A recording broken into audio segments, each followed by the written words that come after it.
yeah, for going outside more than 100 meters and not for essential things like shopping for medicine or farm or like grocery or your kids. It's really funny how everybody comes up with those rules and those completely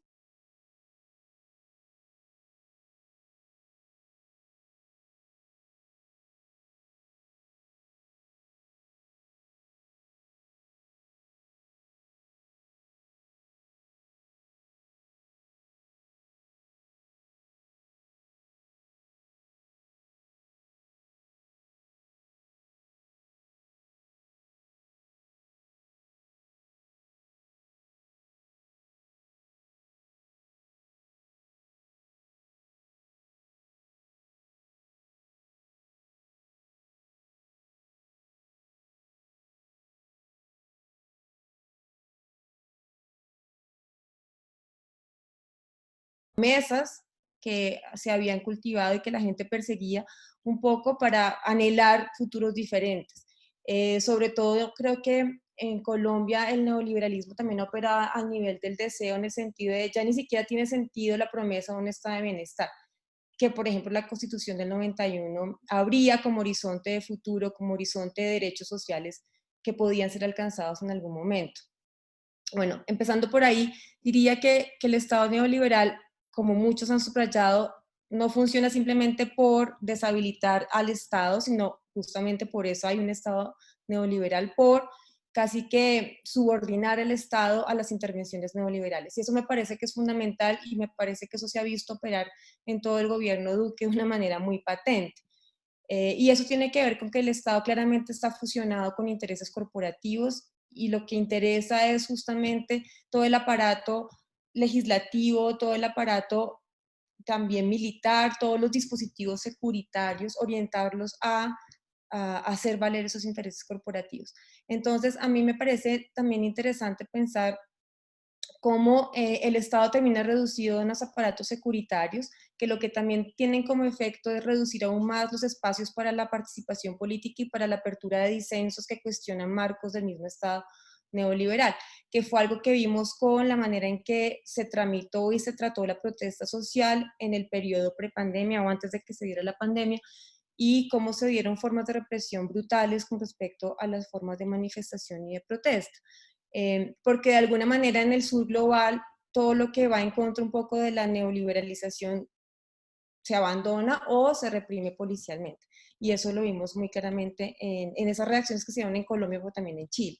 Ahora, cuando llega la pandemia, yo creo que estoy de acuerdo con Alexander, se ven muchos titubeos, también mucha improvisación, porque, bueno, no solamente porque Duque se ha demostrado como un presidente muy ineficiente, que algunos hemos caracterizado por una patente banalidad del mal, sino porque también, digamos que se dio un poco como esa disyuntiva, que a mi modo de ver es una falsa disyuntiva, en ese marco de la visión neoliberal que maneja Duque, entre producción económica, entre, digamos, crecimiento económico y entre salud.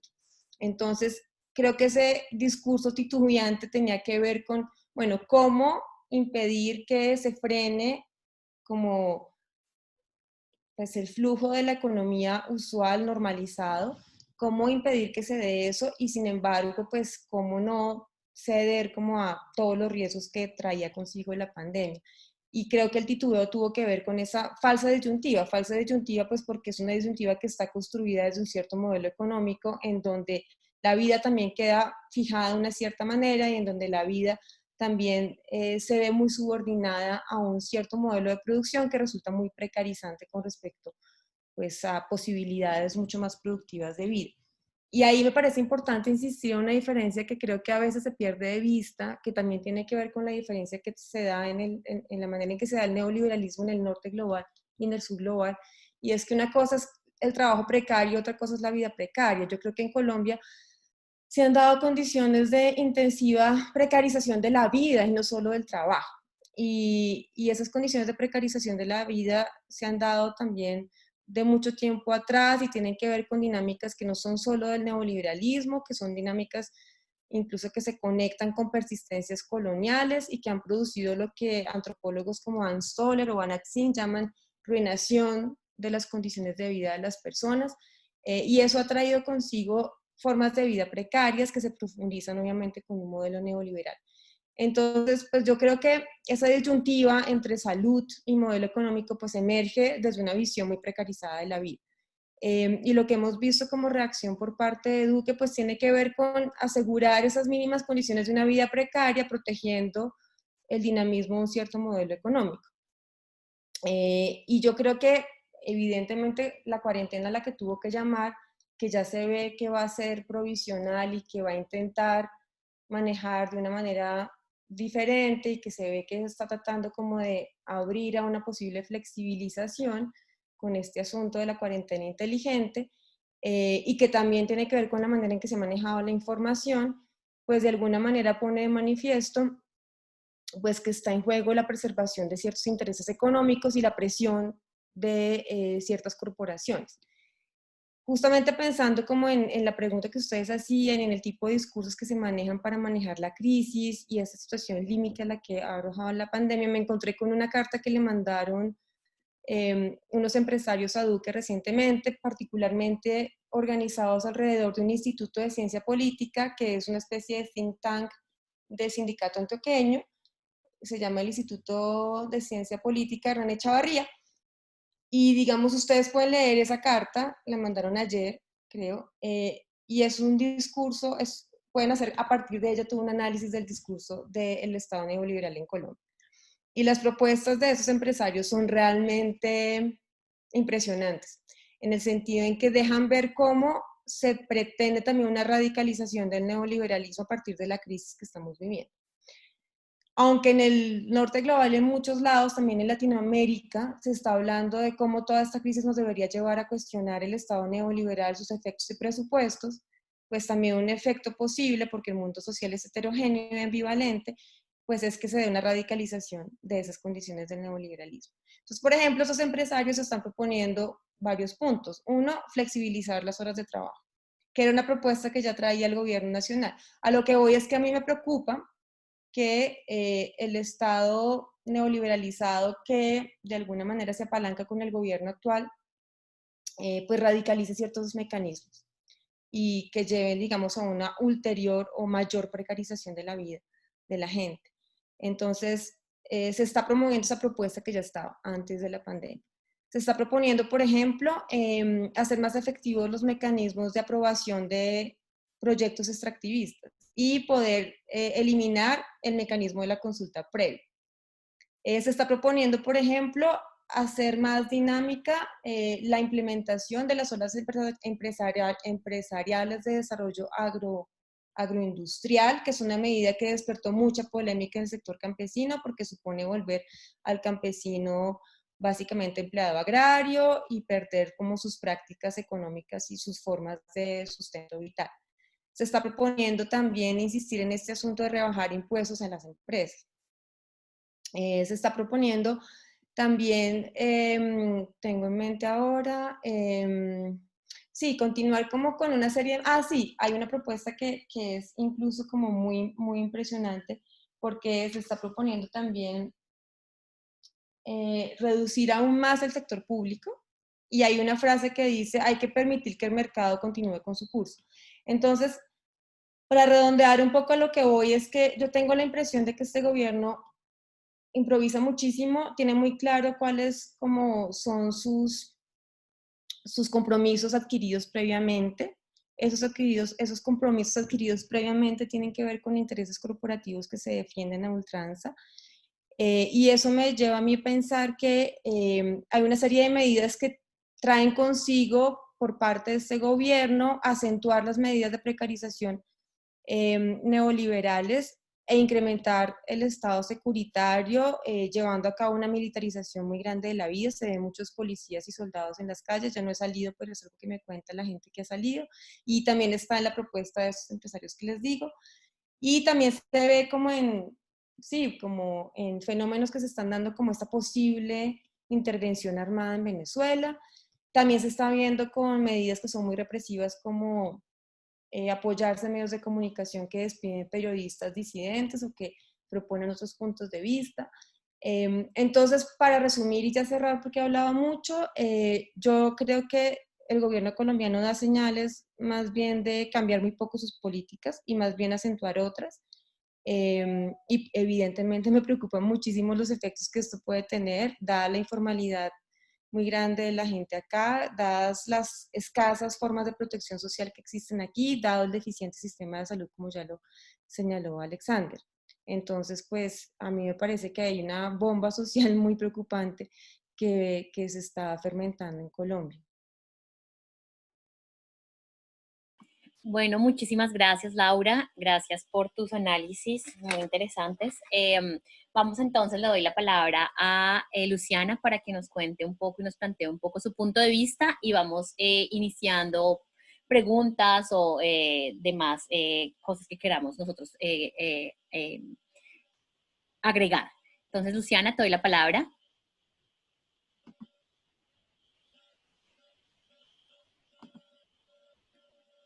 Puedes abrir tu micrófono. A ver, ¿ahora se escucha? Sí. Vale. Bueno, te decía que muchas gracias, Aura, por darme la palabra. Gracias por la invitación. Es un placer hablar con Laura y Alexander sobre estas cuestiones que me parece importante ir pensando juntos.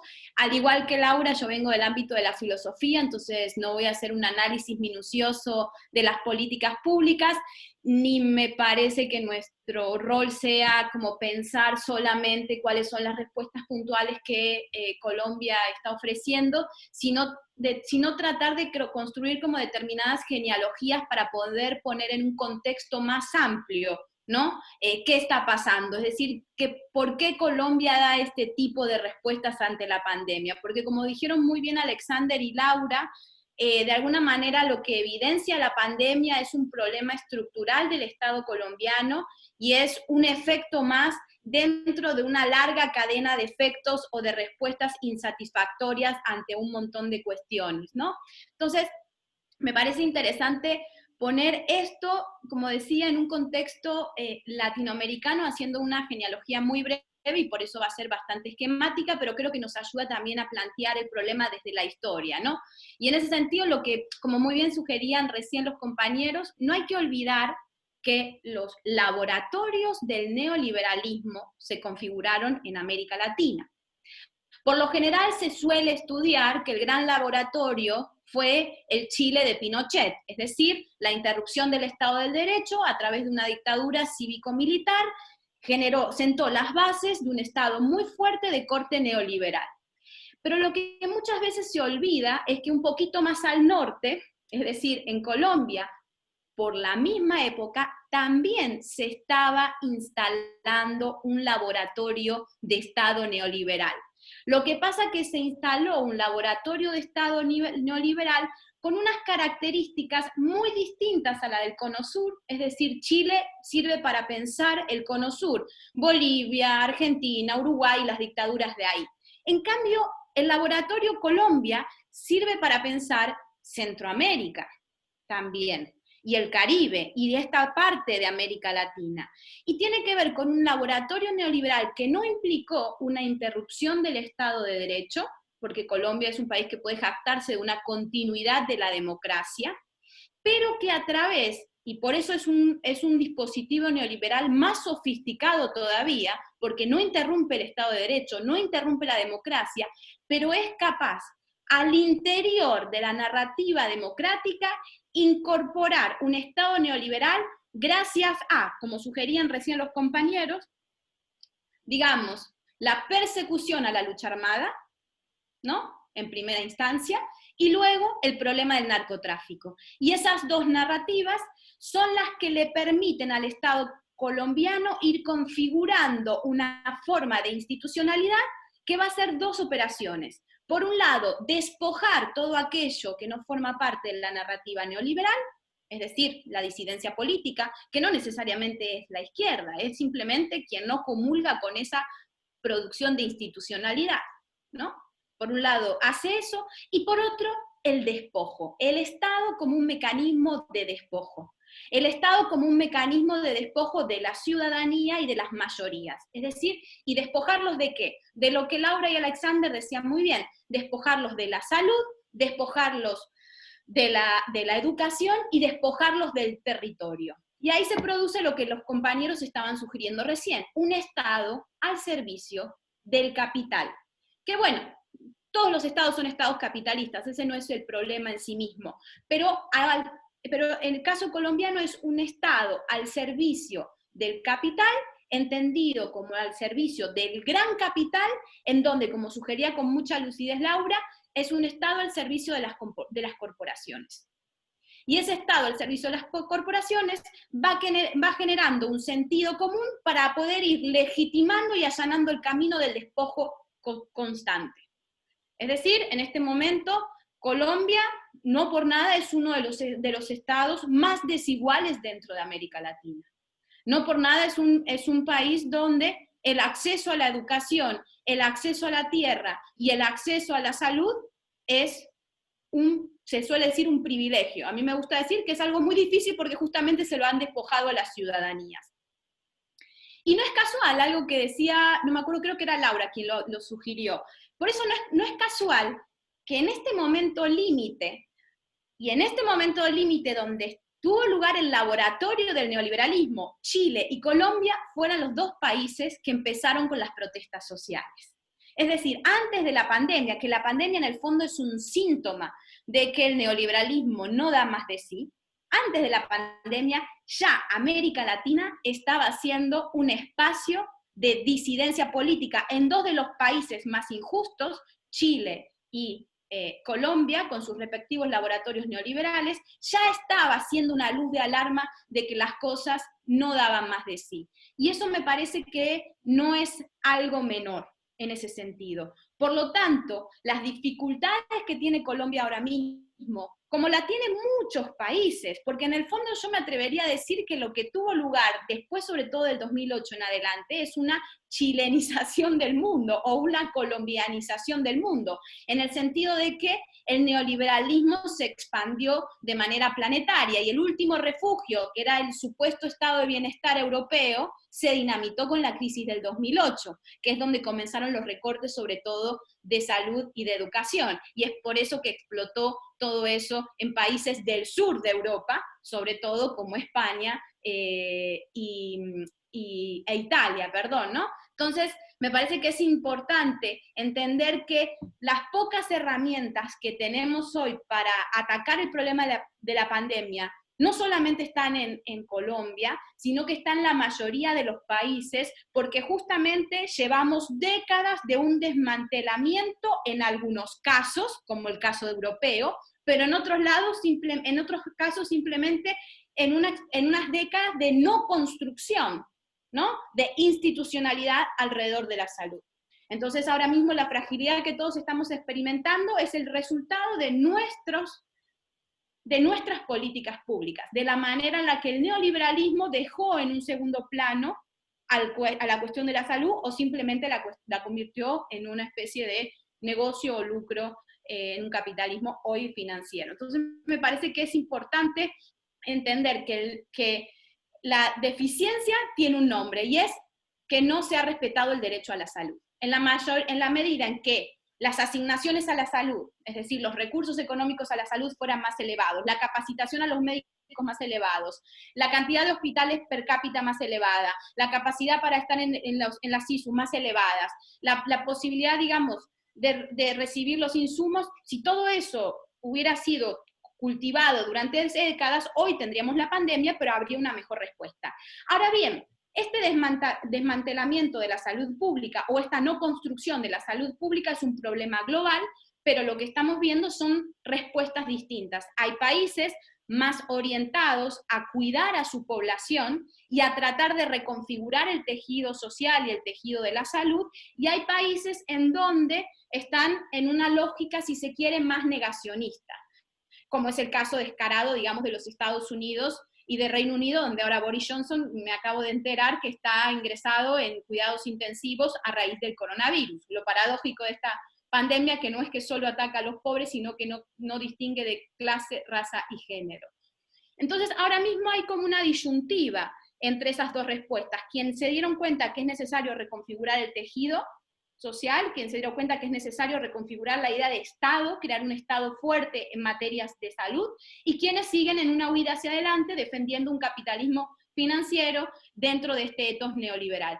Yo creo que el caso colombiano, esto lo voy a decir de manera muy grosera, yo sé que estuvo personas que se dedican al tema de la salud como Tatiana Andia hace unos días y ella tiene los números más en la cabeza, pero lo que sí me parece que Colombia igual es un caso anómalo, porque como sugería Alexander recién, tenemos un desgobierno, ¿no?, con el presidente Iván Duque, pero luego ciertas regiones sí están dando respuestas satisfactorias y hay determinadas instancias de las instituciones o personas con responsabilidad que con los pocos recursos que tienen y con el desgobierno que viven, intentan hacer lo mejor que puede, y hay muchas personas que no son cabezas visibles, no están en el ámbito público, pero que lo están dando todo para que la pandemia cause el menor daño posible a la ciudadanía. Y me parece que eso sí es algo importante, digamos, a tener en cuenta y a resaltar. Entonces, yo creo que es, digo, importante hacer este mapa para entender por qué estamos aquí ante la pandemia, por qué no podemos dar una respuesta. Y luego me parece que hay una cuestión sumamente importante, y con esto concluyo las reflexiones, y además me voy a encender la luz de mi habitación porque si no me voy a quedar a oscuras, y es lo siguiente, es decir, ¿qué vamos a hacer con lo que nos está pasando? ¿Qué vamos a hacer como ciudadanos?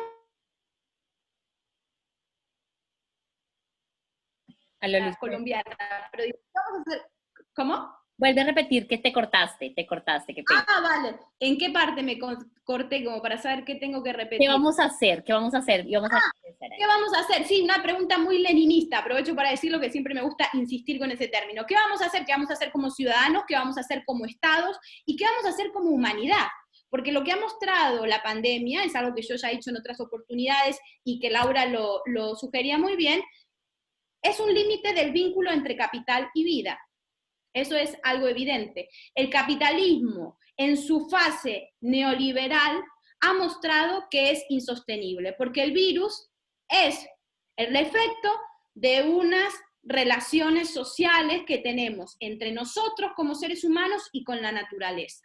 Por lo tanto, esta pandemia es el inicio de una serie de pandemias, y además ya detrás hemos tenido otros coronavirus. Por lo tanto, esto es el efecto de una relación social. Y la pregunta es, ¿qué vamos a hacer ante eso? ¿Y qué papel van a tener lugares clásicos como los estados ante eso? ¿Vamos a seguir perpetuando un estado neoliberal? ¿Vamos a seguir perpetuando un estado que sencillamente lo que hace es cuidar la salud del capital? ¿O vamos a tratar de configurar una institucionalidad donde se trate de empezar a cuidar la vida? ¿No? Que eso es un tema, dentro de la filosofía, es un tema muy clásico, el problema de la vida, de cómo cuidar la vida. Es más, todo lo que estoy diciendo desde la filosofía lo hemos estado pensando mucho. Lo que pasa es que siempre hemos sido 4 pelagatos hablando de esto. Lo interesante de este momento histórico es que nuestra época está siendo la experiencia de ese límite. Nosotros lo venimos denunciando hace mucho tiempo, pero ya epocalmente, ya la humanidad entera está haciendo la experiencia del límite del vínculo entre capital y vida. Por eso 1/3 de la población mundial está confinada en sus casas. Y dado que la época está haciendo su propio límite, es el momento puntual entonces de preguntarnos cómo transformar el Estado neoliberal en un Estado, un término que han acuñado varios colegas, que es el Estado de los cuidados. Un término muy trabajado en el ámbito de la filosofía desde Heidegger o Foucault, pero también muy trabajado por las compañeras feministas desde el ámbito de la militancia y desde el ámbito de la teoría. Cómo transformar las formas de institucionalidad en donde vayamos de una institucionalidad neoliberal que cuida la salud de los mercados a una institucionalidad de los cuidados que cuida la salud de todas, es decir, que cuida la vida. Me parece que ahí es donde está la cuestión, y ahí es donde veo que el Estado colombiano, por más que esté dando ciertas respuestas eficaces en algunas cuestiones puntuales, parece seguir enfrascado en el Estado neoliberal. Y eso es lo que me parece que hay que comenzar a revertir, y lo que hay que comenzar a problematizar, y lo que hay que comenzar a denunciar. es la primacía del Estado neoliberal, del Estado autoritario, como decía Laura recién, en todo caso nos confinan en las casas, pero desde un discurso securitario, no desde un discurso de los cuidados, ¿no? Salen alcaldes a regañar a la gente por cómo actúa, eso no es un discurso de los cuidados, eso es un discurso securitario. Entonces, ¿cómo empezar a transformar todo eso hacia un discurso de los cuidados que además lo podamos ir construyendo entre todos? Y ahí con esto concluyo algo que me pareció muy importante que dijo Alexander, y es el papel que está teniendo Colombia en la región latinoamericana ahora mismo a raíz de la pandemia. Y eso es un elemento sumamente peligroso. ¿Por qué? Porque ahora mismo el trumpismo está como pollo sin cabeza porque su negacionismo ha encontrado un límite, el negacionismo de la pandemia ha encontrado un límite porque la lista de muertos está ahí, la lista de infectados por el coronavirus está ahí, y los Estados Unidos están siendo incapaces de dar una respuesta eficaz a eso, y ante esa incapacidad aparece la salida bélica o la huida hacia adelante de Trump, de, más allá de que lo haga o no, pero al menos de ir construyendo la retórica de una intervención a Venezuela. Es decir, trata de tapar su propia incapacidad para resolver un problema como la pandemia, invadiendo un país latinoamericano y creando un descalabro regional. Y en ese descalabro regional, el gobierno de Duque está dando una respuesta neoliberal dentro de la región, que es avalar la medida adoptada por el trumpismo y convertir a Colombia en el espacio propicio para que esa invasión a Venezuela pueda tener lugar. No olvidemos que es el segundo intento de invasión a Venezuela. Hace unos meses ya estuvo ese intento, Duque estuvo ahí con unos músicos haciendo el ridículo, esperando que Bolsonaro mandara tropas brasileñas para hacer la invasión desde los dos ámbitos y crear una pinza. Brasil nunca respondió, Colombia quedó sola y todo eso quedó en la nada. Y este es el segundo intento de invasión a Venezuela. Entonces, ¿en qué medida este Estado neoliberal colombiano aprovecha, o sea, no solo es incapaz de dar una respuesta a la pandemia, sino que aprovecha la pandemia para expandir la necropolítica en la región latinoamericana? Y me parece que eso es algo que hay que prestarle mucha atención, y con esto me callo para que puedan hablar los demás, para que reflexionemos entre todos y para que yo también pueda ir a encender la luz de mi habitación. Listo, gracias, Luciana. No sé si Alexander o Laura quieren dar una respuesta frente a lo que compartieron los otros compañeros. Alexander, si quieres, te doy la palabra, unas reflexiones más sobre lo que compartieron Laura y Luciana. Yo quisiera agregar que justamente lo que planteaba Laura, ¿no? El desmantelamiento de que efectivamente pues no teníamos un sistema de salud estable antes de la ley 100, robusto, etcétera, pero sí hubo dos oportunidades que se perdieron muy grandes, ¿no? Uno, el auge económico del auge de los commodities, que digamos no se invirtió en eso, sino que al contrario se fortalecieron las corporaciones privadas y prácticamente todo lo que podría llamarse como la bonanza de los commodities, que tanto le criticaron a Evo en Bolivia, a Correa en Ecuador. Ellos invirtieron en cierta infraestructura pública, y en Colombia se invirtió en el sector bancario, en el sector de las EPS, de fortalecer la intermediación y fortalecer estos gremios económicos. Creo que se perdió una oportunidad muy grande, que era una gran cantidad de recursos que podrían haber planteado, digamos, con los recursos que se invierten en la salud en Colombia, que no son pocos. El tema es a quién se invierten, ¿no? Ese es otro tema que es bien interesante. Se invierten hacia los privados, ¿no? Y la imposibilidad real de tener, por ejemplo, un Instituto Nacional de Salud fuerte, estable. Pero el segundo elemento que me parece más importante es si hay una renuncia a la noción de lo público, ¿no? A la noción de lo público como escenario justamente del cuidado, como escenario justamente de afrontar estas crisis colectivas, que es clarísimo que el sector privado no puede. A mí me llama mucho la atención y me parece que es interesante para jugar con las narrativas, la carta del presidente de la DIMAYOR pidiéndole dinero al gobierno colombiano o políticas, cuando hace menos de un mes había dicho, no nos interesa nada el gobierno, y si quieren que los partidos de fútbol se pasen por televisión abierta, pues paguen, etcétera, con esa arrogancia del sector privado. Y el sector privado en este sentido, en esta pandemia, dice, sí, el Estado sí necesita ayudar, pero a nosotros. Creo que ese relato de cómo el Estado sí sirve, entre comillas, pero para ayudar a los privados y no para construir un elemento público, es central en términos de la narrativa, y creo que lo que tú planteas, Laura, es fundamental. Eso se puede ir fortaleciendo. ¿Qué me explico? El día después del COVID, ¿cuándo es? No sabemos, un año y medio después no sabemos, pero cuando se empiece, entre comillas, a plantear que estamos saliendo de la pandemia, que estamos saliendo del COVID, sí me parece que en Colombia se va a fortalecer esta idea de el Estado va a recuperar la economía. ¿Cuál economía? La de las grandes corporaciones. Es una profundización de ese relato. Es ese riesgo. Yo iba a responder solamente una pregunta que vi en el chat que me pareció muy interesante, y es, ¿qué pasa con esto del teletrabajo, del internet, etcétera? Efectivamente, hay dos tipos de precarizaciones. Una precarización de la vida, que es evidente, el barrio Santa Fe, en el centro de Bogotá, las personas que no tienen acceso ni siquiera a un trabajo, etcétera, lo demuestra de manera muy clara. Pero hay otra precarización del trabajo.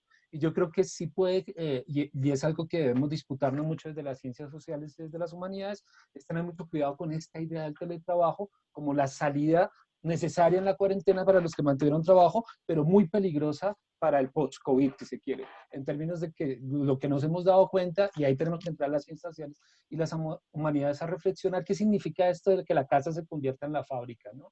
¿Qué significa esto qué significa esto en términos de jornada laboral, un tema tan importante para los trabajadores, de las 8 horas de descanso, 8 horas de trabajo, 8 horas de recreación, de cuidado? ¿Qué significa eso?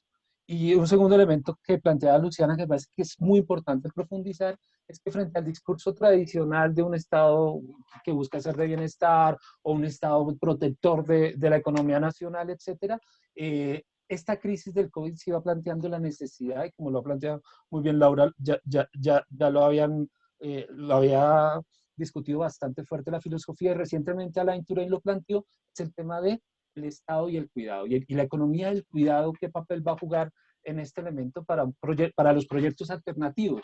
Porque yo creo, y un poco respondiendo también al chat, es que acá estamos analizando el papel de las élites, el discurso de las élites, el discurso del gobierno, pero creo que este escenario también nos permite a nosotros madurar otros discursos y potencializarlos a través de mostrar claramente los límites del neoliberalismo frente a la vida.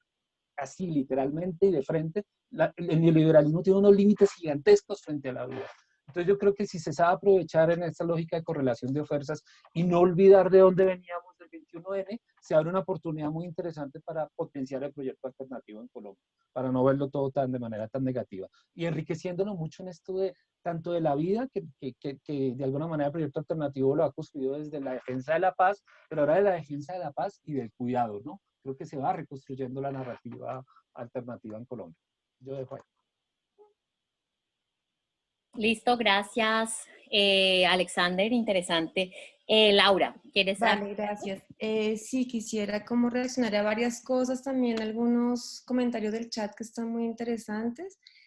Bueno, por un lado, creo que Luciana ha planteado una pregunta que es fundamental y creo que también inquieta a algunos de los participantes del chat, y es, bueno, ¿qué escenarios se vienen que no sean simplemente derrotistas? Yo realmente estoy en contra de esas aproximaciones filosóficas catastrofistas que por un lado conducen como una especie de nihilismo de cierre toda posibilidad transformativa. Hoy lo leía muy bien expresado en un texto que escribió Luciana con Germán Cano, y que terminan negando la agencia de los sujetos para transformar estas circunstancias, pero también me opongo mucho a esas lecturas salvíficas de la catástrofe que muestran en realidad como un goce en lo catastrófico, como si lo catastrófico fuera inmediatamente una promesa de transformación, que es algo que uno ve muy claramente en filósofos como Zizek y ese tipo de aproximaciones.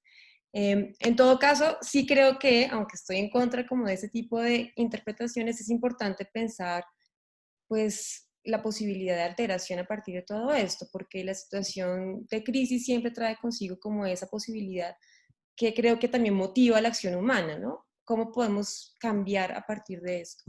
Y creo que, por un lado, creo que quizás también se deba cuestionar como una especie de anhelo del Estado que tiene la izquierda y que es muy fuerte en la izquierda, y es como, bueno, el neoliberalismo ha desmantelado el Estado social, bueno, sobre todo lo decía yo en el norte global. Aquí estoy de acuerdo con esa formulación de Luciana, más bien se ha cancelado la posibilidad de construir otras posibilidades. Pero en todo caso, pues el Estado también ha funcionado de manera muy tensa y paradójica, y entonces a mí me llama más la atención la posibilidad de construir otras instituciones que permitan otro tipo de posibilidades que tampoco estaban contenidas en el estado de bienestar. Y creo que hay un vocabulario que a mí me interesaba mucho perseguir, es el vocabulario de lo común.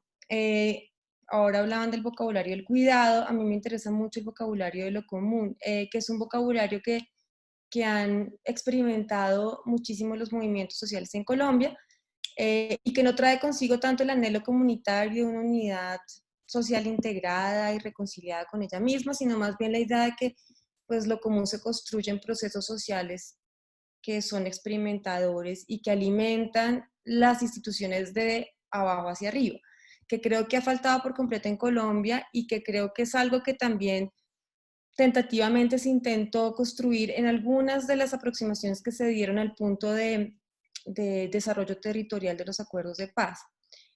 Alguien preguntaba en el chat qué va a pasar con los acuerdos, tal. Bueno, evidentemente antes de la pandemia ya se estaban desmantelando, se estaba bloqueando por completo su implementación.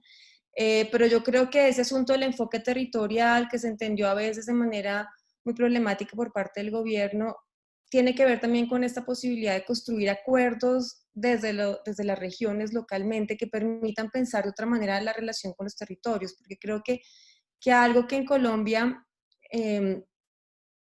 ha sido como muy difícil de llevar a cabo es tener una relación con el territorio, con los territorios que sea, digamos, menos clientelar, menos oportunista y menos vertical, como de intervención programática de arriba hacia abajo. Y creo que, digamos, un escenario alternativo, si estamos hablando de eso, tiene que tener muy en cuenta esa construcción de lo común que tiene una historia también en la lucha de los movimientos sociales, y que no tiene que ver solamente con programas de partidos alternativos, sino que tendría que construirse desde allí.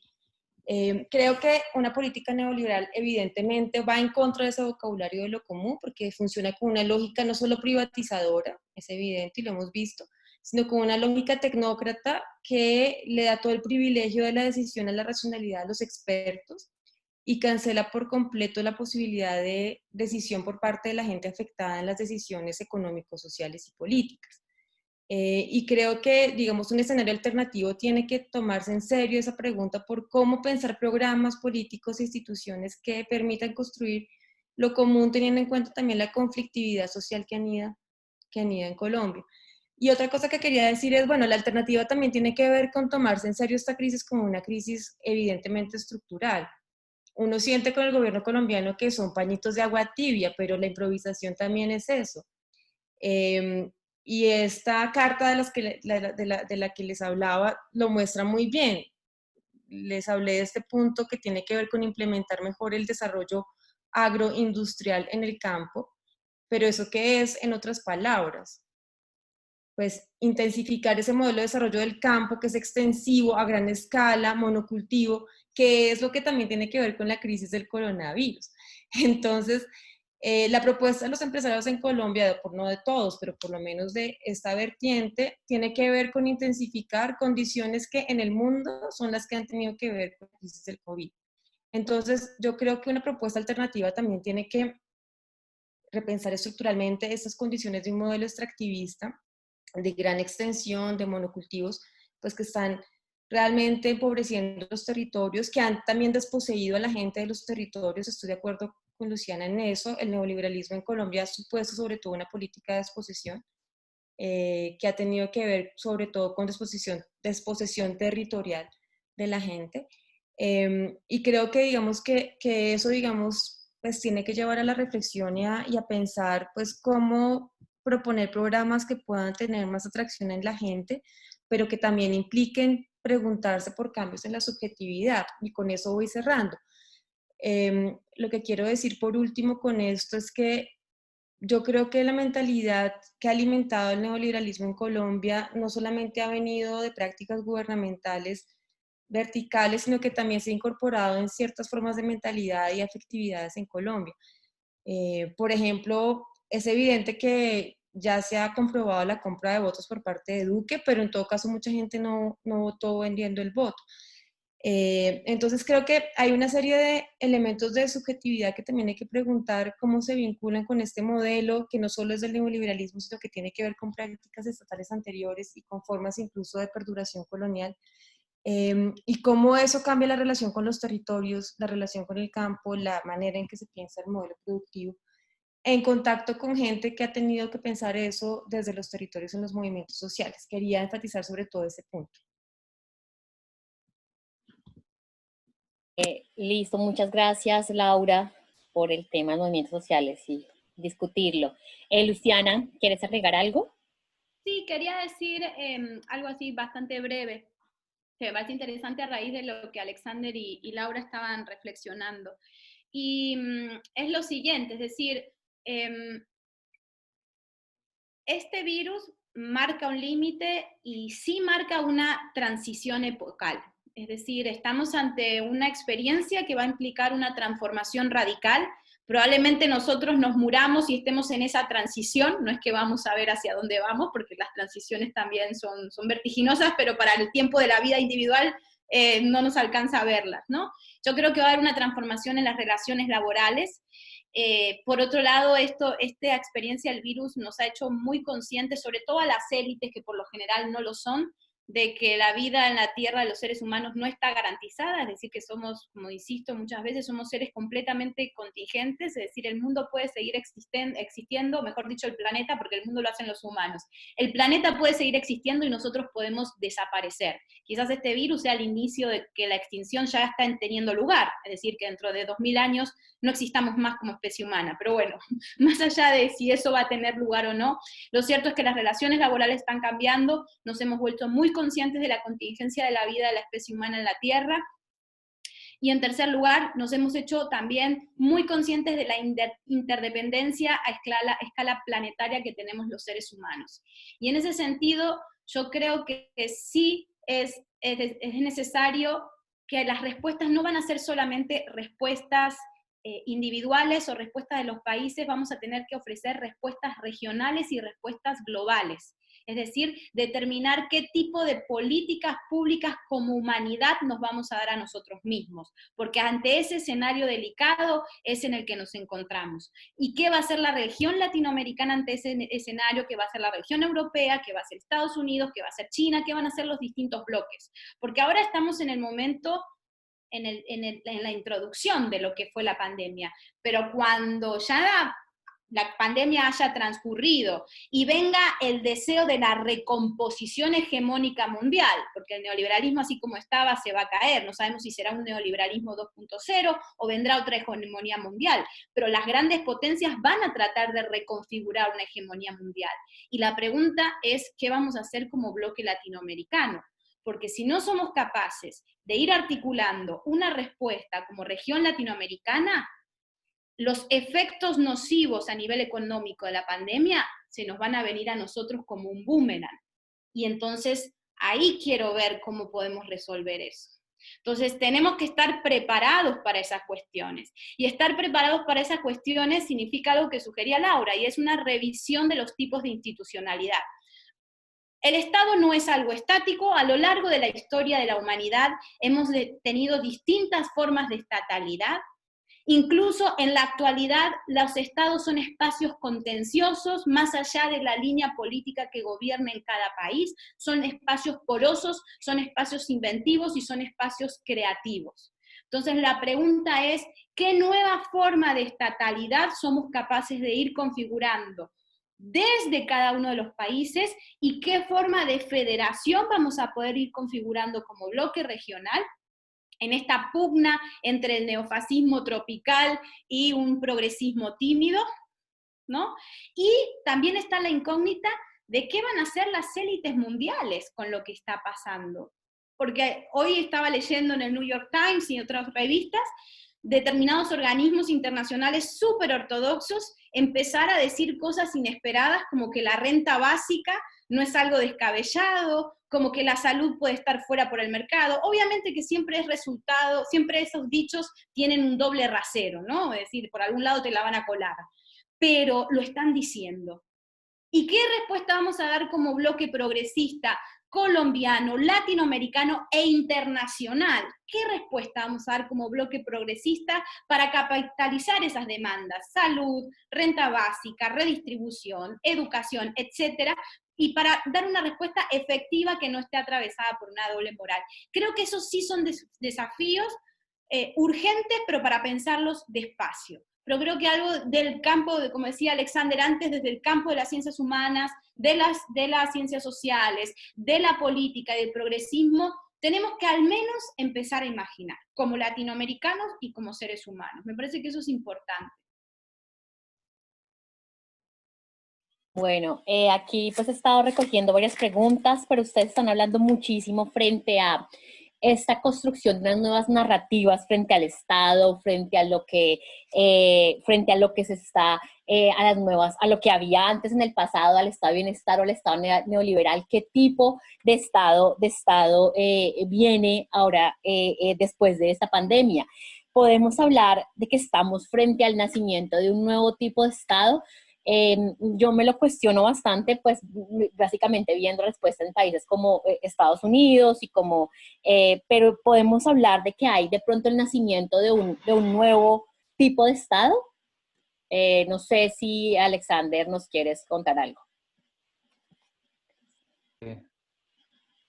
Yo creo que, y comparto plenamente con Luciana eso, ¿no? Es el tema de, yo creo que el neoliberalismo primero tiene que reinventarse. O sea, la receta neoliberal, más allá de que van a intentar seguir implementando la política neoliberal y de pronto un nuevo ciclo, sí creo que es el gran damnificado en términos discursivos de esta crisis. O sea, muestra sus limitaciones de una manera profunda, entre otras cosas para recuperar las propias conglomeraciones sociales, van a tener que acudir a fórmulas keynesianas, ¿no? Esa es la paradoja de ellos. Entonces creo que van a entrar un poco en crisis. También me parece interesante que durante mucho tiempo habíamos tenido la idea del técnico como el sabedor, el profeta, e inclusive al que se le rinde cierto culto más allá inclusive de la misma ciencia, que era el economista tecnócrata de la escuela de Chicago, ¿no? Fundamentalmente y que, bueno, y que en Colombia se expresa muy claramente, digamos, en la Escuela de Economía de la Universidad de los Andes. Pero fíjense cómo entra de manera tan interesante los científicos de la salud pública, por ejemplo. Entonces creo que ahí también hay un elemento de revitalización de la ciencia en su conjunto para pensarse lo común y lo colectivo, no solamente la economía. Y creo que es un elemento que me parece de tendencia interesante. Entonces yo creo que en esta reconfiguración del Estado, el neoliberalismo sí tiene que reinventarse. No lo veo fácilmente reproduciendo las viejas fórmulas después de la crisis. Puede ser peor, securitizándose más, o puede ser anhelando un tipo de Estado, pero un Estado más autoritario. Diciendo, efectivamente se necesita Estado, pero un Estado más línea china, qué sé yo, capitalismo salvaje en el terreno económico con ciertas garantías de cierta protección mínima, pero centralización del poder militar y del poder del control político, ¿no? Eso puede ser una tendencia, podríamos ver un neoliberalismo conservatizado mucho más fuerte, renunciando un poco al relato de la democracia liberal. Yo creo que esa es una tendencia que está sobre el tapete, porque efectivamente es claro que el solo mercado no puede resolver el tema de la pandemia y no lo va a resolver. El segundo elemento creo que sí es muy preocupante lo que está pasando en España, porque creo que el experimento de España era fundamental. Esperemos cómo sale España. Yo creo que España va a ser uno de los experimentos más importantes, porque esta idea del nuevo gobierno entre Sánchez y Podemos, y parece que puede que se caiga, etcétera, pero de intento de respuesta, de intento de plantear estatización de ciertos elementos, de plantear la renta básica mientras la pandemia, etcétera. Dependiendo de cómo salga eso, podemos plantear una propuesta de Estado donde, digamos, el tema de la renta básica, el tema de la economía del cuidado, muchos de estos temas que hemos planteado acá, entren dentro de una proyección de Estado. Yo creo que están esas dos tendencias. Y también creo que va a ser muy importante para el caso latinoamericano, un poco con el contrapunteo con Luciana, es que va a pasar entre ese contrapunteo entre Argentina y Brasil, ¿no? Parece ser que las medidas de Fernández están siendo mucho más eficientes, están siendo mucho más apropiadas para la situación, y Bolsonaro es un fracaso completo. Entonces yo creo que ese contrapunteo puede marcar el derrotero en América Latina. Yo sí creo que estamos en una crisis epocal y esa crisis epocal va a afectar tanto los discursos como los relatos, entre otras cosas porque después del COVID, y eso todos lo sabemos, viene una crisis económica mundial gigantesca y se van a poner sobre el tapete muchas alternativas. En América Latina en particular, Colombia, ¿qué le está jugando en el contexto latinoamericano? Yo creo que es posible que lo hagan, no sé, pero durante la pandemia es muy difícil que se plantee el escenario de guerra, pero sí plantean de nuevo el discurso y eso es lo grave, ¿no? Pero es un discurso que cuál es la solución a la crisis de la pandemia, de muchas de las crisis es la seguridad. Creo que el modelo colombiano, infortunadamente, es de nuevo ofrecer el tema de la seguridad. Ok, gracias Alexander. Laura. Sí, bueno, a mí la verdad no me gusta hacer futurología y más con un escenario que lo que hace es que nos fuerza a pensar en la contingencia y en la incertidumbre más radical, pero en todo caso comparto con Alexander y con Luciana el énfasis en más bien en la necesidad de repensar los discursos y cómo ciertos discursos van a tener que en todo caso rearticularse y reconceptualizarse. Eso sí creo que pues es algo que se está viendo y también es interesante ver cómo al interior del mismo capitalismo se va viendo una heterogeneidad. Yo creo que también hay un error conceptual cuando se aplana demasiado el capitalismo como si fuera un monstruo unitario, uniforme. Creo que hay muchas maneras de habitar el capitalismo y muchas maneras en que éste puede desplegarse, pero sí estoy viendo en algunos analistas que vienen también de orientaciones al interior, muy al interior del capitalismo, ver que hay algunas dinámicas insostenibles en las dinámicas que viene presentando el neoliberalismo. Como esa comprensión de lo insostenible me parece fundamental, porque también puede animar a reflexiones un poco más críticas sobre el modelo económico y el modo de producción. Y eso también tiene que ver con algo que decía Alexander, y es también rebatir cómo esa hegemonía que tiene cierto discurso económico en las decisiones políticas. Yo creo que eso ha afectado muchísimo el campo de lo político y ha reducido mucho su conflictividad. El hecho de que cierta visión de la economía y del mercado se haya constituido como pues la verdad a través de la cual se rige todo el mundo social. Eso ha creado múltiples formas de impotencia y de descreimiento de la gente con respecto a lo que puede pasar. No sé, recordemos esa famosa formulación de Jameson según la cual pues es más fácil que se acabe el mundo a que se acabe el capitalismo, ¿no? Ha traído consigo como esa especie de sensación de que así son las cosas y no hay nada que hacer. Creo que esta crisis sí desencadena un poco la sensación de que sí hay algo que hay que hacer y que si no, pues vamos a terminar completamente destruidos. Y creo que eso pues se debe aprovechar en discursos que quieran proponer otro tipo de alternativas que impliquen otra relación entre los seres humanos y la naturaleza. Creo que hay trabajos muy interesantes que van en esa dirección, que pueden, digamos, intentar también transmitir formas más igualitarias de relación entre los seres humanos, partiendo por esa preocupación ecológica que creo que, por ejemplo, está siendo común a muchas personas, personas que no son de izquierda. Pero yo creo que evidentemente una ecología política pensada de fondo pues supone pensar mejor las formas de igualdad. Pero creo que la cuestión ecológica puede llevar a que la gente se dé cuenta a la necesidad de establecer otros discursos que permitan reconocer más la necesidad de formas de distribución más igualitarias y de formas de trato y de decisión también más igualitarias.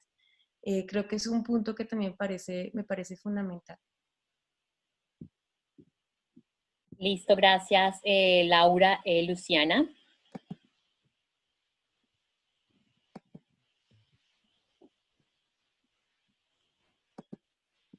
Ahora sí me escuchan, ¿no? Sí. Ya. Voy a desviarme un poco de tu pregunta, Aura, porque creo que más o menos yo intenté decir algo al respecto, como una tensión entre un reforzamiento de la forma neoliberal de estatalidad, que eso es un constructo histórico, y la posibilidad de ir articulando una forma de estatalidad de los cuidados, ¿no? Y no lo digo como algo que sale de mi imaginación, sino que lo digo como algo que está en el discurso incluso de muchas políticas y de muchos políticos en varios lugares del mundo, tanto gente que ocupan cargos de Estado como políticos que se dedican más al activismo y gente del ámbito de la academia. Ahora bien, creo que en el momento de pensar estas cuestiones me parece interesante hacer una distinción, ¿no? Me parece que Alexander y Laura compartimos cierta animadversión por los pensadores que simplemente quieren ver realizada su teoría en la práctica, ¿no? Entonces vemos a Gamben diciendo que la pandemia es un invento biopolítico para confinarnos a todos en nuestros cuerpos disciplinados, bueno, no dice disciplinados, pero dice para confinarnos a todos como masa en un cuerpo, a lo Canetti, no sé qué decía hoy, ¿no? Luego, bueno, hay varias respuestas pesimistas y todos somos contrarios a eso. Pero sí me parece algo muy bonito a rescatar de la filosofía, y es que nosotros somos bichos que fantaseamos, es decir, la fantasía es algo que nos hace humanos, no en el sentido de que nos hace especiales frente a las demás especies, pero sí es algo que nosotros generamos y es la posibilidad de la fantasía, es decir, la posibilidad de especular e imaginar cosas. Entonces yo sí creo que puede ser interesante el trabajo de la filosofía, del arte, de la ficción, digo porque yo no soy una persona que está en una institución teniendo que tomar decisiones pragmáticas. Si me tocase, de hecho, alguna vez me tocó administrar cosas, lo estaría haciendo. Pero ahora mismo yo estoy sentada leyendo durante muchas horas, escribiendo e imaginando cosas. Y sí me parece que es nuestra responsabilidad dejar que la fantasía aflore, empezar a imaginar cosas a futuros, empezar a crear la idea de futuro. Me parece que eso sí es interesante en un registro especulativo. Pero crear estas ideas de futuro, empezar a imaginar juntos un futuro alternativo, no nos tiene que llevar a descuidar lo realmente existente. Me parece que hay una correlación entre imaginar el futuro y lo realmente existente, es decir, qué hacer con lo que tenemos, a partir de lo que hay, qué se puede hacer con ello, ¿no? Me parece que esos dos lugares ocupa el filósofo, y esa es la ambigüedad, de poder estar en un terreno y en el otro, ¿no? Y en ese sentido, de lo realmente existente, la, digamos, percepción que yo tengo es que no está nada dicho. Sabemos que estamos en una transición histórica, sabemos que estamos a las puertas de un cambio epocal, un parto de la historia, dicho en términos hegelianos, pero todavía no sabemos a dónde nos va a llevar, porque justamente depende de lo que nosotros seamos capaces de hacer, y además los efectos de lo que nosotros hagamos va a ser incalculable. Y en eso, de lo que nosotros somos capaces de hacer, va a estar la histórica tensión que la vio Aristóteles, que la nombró Maquiavelo, que la concretizó Marx y que la seguimos pensando hoy. En ese qué podemos hacer va a haber una tensión entre los ricos y los pobres. Fin de la cuestión. Va a haber una tensión entre los opresores y los oprimidos. Y la pregunta puntual que nos tenemos que hacer como cualquier intelectual es la siguiente: ¿qué vamos a hacer ante eso? ¿Vamos a gozar con lo que construyan los ricos? ¿Vamos a gozar en el sentido de describir cuánto los ricos nos van a oprimir con sus nuevos dispositivos de futuro? ¿O por el contrario, como intelectuales, vamos a estar del lado de los oprimidos, asumiendo, no, pues nosotros no somos ricos, no somos Sarmiento Angulo, nosotros somos trabajadores que cobramos un salario, y si no tenemos el salario, tenemos hambre. Asumámonos como lo que somos unos empleados. Entonces, como empleados, de ese lado de la historia, tenemos que preguntarnos qué vamos a hacer y de qué manera podemos estar del lado de los oprimidos y empezar en esa correlación de fuerzas que no tiene la historia contada, empezar a imaginar cosas y a transformar esa relación de fuerzas para que esa transición epocal no beneficie a los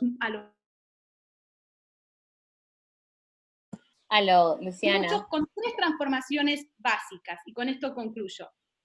Una transformación de género, fin del patriarcado, igualdad, diversidad sexual. Una transformación de clase, más igualdad entre todos, y una transformación con respecto a la que ya lo dijeron los compañeros, con respecto a la naturaleza. ¿Cómo vamos a entender a eso que hemos dado en llamar naturaleza, que hasta ahora lo hemos tratado con una relación de dominio y extractivismo? ¿Cómo vamos a poder reinventar otro vínculo? Y eso creo que es algo clave a pensar. Ok, gracias, Luciana. Laura quería hablar, la vi que quería decir algo al respecto. Ábrela. Sí. Me parece muy interesante el tema de conversación que pone Luciana. Bueno, quizás a Alexander le concierne un poco menos como sociólogo, pero cuando Luciana habla como el papel de la filosofía, a mí también se me prende como el bombillito.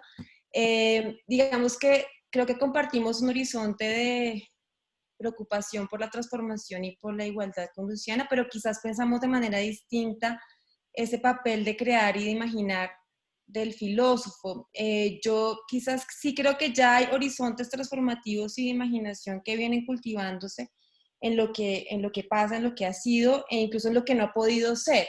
En ese sentido, creo que el intelectual o el filósofo, más que un poco crear los futuros posibles, también puede dedicarse a pensar en eso que ha sido y en eso que ya es, cómo se están abriendo esos horizontes posibles para hacer también una operación como de genealogía, montaje, co-creación, y por eso digamos que a mí me interesa explorar como un pensamiento que también pueda crear lo común en la manera en que ya reconoce el trabajo que otros actores han venido haciendo para abrir esas otras posibilidades, porque a veces siento que el teórico se arroga como una capacidad de creación de unos imaginarios que también ya otros actores están creando. Y a mí me parece muy importante Pero en la ¿por qué, creación. Laura, en tu discurso me pones del lado de que la fantasía que yo estoy sugiriendo implicaría no tomar en cuenta a los actores? Me parece que tú y yo en eso estamos en un lugar complementario Seguro. y de acuerdo. Seguro. Digo porque por la manera de construir el discurso se puede cometer el error de ubicarme en un lugar que yo simplemente hablé de fantasear como seres humanos, no de que otros no han fantaseado antes, ni de que no estemos fantaseando entre todos. Digo, como un matiz para que no haya confusión. Seguramente en eso estamos de acuerdo. No, me lo sugería más como este comentario de la filosofía tiene este horizonte un poco también como de creación de fantasías, de imaginación, y por otro lado está lo que pasa, y frente a eso que pasa, como esta capacidad de creación, quizás estamos más de acuerdo de lo que estoy diciendo podría sugerirlo. Simplemente quería decir que yo me imagino más el trabajo de imaginación teniendo en cuenta lo que ya ha pasado y no tanto como un futuro que yo proyecto pensando en lo que podría pasar. Porque me interesa mucho rescatar esa dimensión de historicidad y de contingencia y también de luchas que ya se han dado, que han tenido un horizonte de transformación, pero en eso yo sé que estamos de acuerdo, simplemente la formulación pues me parecía que podía prestarse por lo menos como para una pequeña réplica, aunque quizás estemos de acuerdo. En todo caso, yo creo que tampoco me siento como en la posición de modelar lo que debe ser o lo que puede ser, pero sí creo que hay, digamos, unos horizontes deseables que tienen que ver con abrir más posibilidades de acción para las personas, con abrir posibilidades igualitarias, eso es indudable y comparto eso con Luciana. Simplemente me parece clave pensar de otro modo también la producción de conocimiento y la producción de pensamiento, no de otro modo a Luciana, sino de otro modo como se viene pensando en la academia o otro modo como se viene pensando a veces en la producción misma de filosofía. Creo que en las formas de virtualidad, alguien preguntaba cómo se puede construirlo como una hora, por ejemplo, las formas de distanciamiento y virtualidad. Creo que allí también se abren nuevas posibilidades. Creo que el distanciamiento corporal es algo inhibidor y trae muchas dificultades, pero creo que también puede haber posibilidades en estas otras formas de contacto que estamos experimentando hoy y esa necesidad de ponernos en relación de otra manera. Entonces, digamos que lo que quería decir es que también podemos imaginarnos de otro modo cómo viene operando la producción teórica y la producción de conocimiento, porque a veces siento en algunos de estos filósofos que han publicado rápidamente sus reflexiones, que son sobre todo hombres blancos europeos, como un afán, que comparto también el diagnóstico con Luciana, como un afán de dar sentido muy rápidamente y de determinar un poco lo que está pasando. Yo creo que también hay que relacionarse de otra manera intelectualmente con la contingencia, y eso es algo que a mí me viene interesando, que a veces de hecho me hace titubear, y por eso, pues no sé, no estoy tan segura de ciertos modelos, aunque sí estoy segura de horizontes deseables de transformación. Gracias, chévere esto, ya como nos metemos como intelectuales a pensarnos esta nueva movida. Alexander, tienes la palabra, querías hablar. Sí,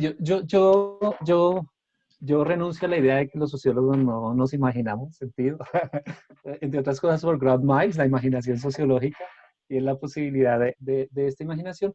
Y Eric Olin Wright, un gran marxista, antes de fallecer, de manera muy interesante, planteó como las utopías posibles. Yo creo que ese texto, ahí estaba preguntando como bibliografía, este señor estudió toda la vida a Marx, estudió toda la vida las clases sociales, un intelectual norteamericano que en esa circunstancia de la década de los 70, 60, montó un doctorado fascinante sobre el tema y además, y al final de su vida, siendo muy estudioso, etcétera, publica un libro fascinante y es ¿Cuáles son las utopías deseables? Y ahí retomo y posibles, ¿no? Y ahí lo que quiero ver como la crisis puede desencadenar un estado más autoritario, eso es clave, esa es una tendencia y es una apuesta que está.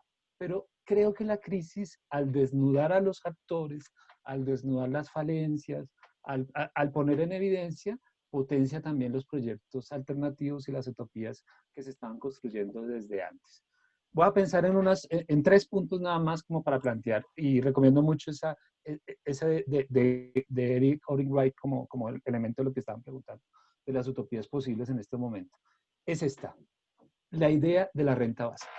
Yo creo que la renta básica tenemos la oportunidad para ponerla sobre el tapete a nivel global.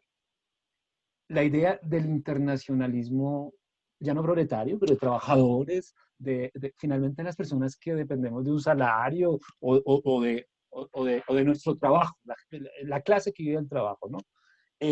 Finalmente se los pone sobre el horizonte, inclusive con potencialidades con aliados potenciales con los que no contábamos previamente, y en el caso colombiano, por ejemplo, con una clase media que ya había salido el 21N y que ahora está viendo con la falsa promesa de los contratos de prestación de servicios toda la limitación del modelo y toda la necesidad de otras formas de contratación, de otras formas de relacionamiento. Ese internacionalismo yo creo que hoy es posible porque entre otras cosas nos lo está demostrando esta lógica de interconexión global, nos demuestra que hoy estamos en la posibilidad de plantear digamos, como la renta básica, como un planteamiento universal, que ya estaba previamente, pero la crisis yo creo que lo va a potenciar de una manera impresionante. En el caso colombiano, por ejemplo, yo hago parte de la Asociación Colombiana de Sociología y tenemos ahí unas mesas de discusión con el gobierno nacional y hemos hablado con el gremio de psicólogos, hemos hablado y psicólogas, con las diferentes agremiaciones profesionales de la necesidad de ponerle una raya roja al gobierno y es no más contratos de prestación de servicios. Punto. Y la oportunidad no lo...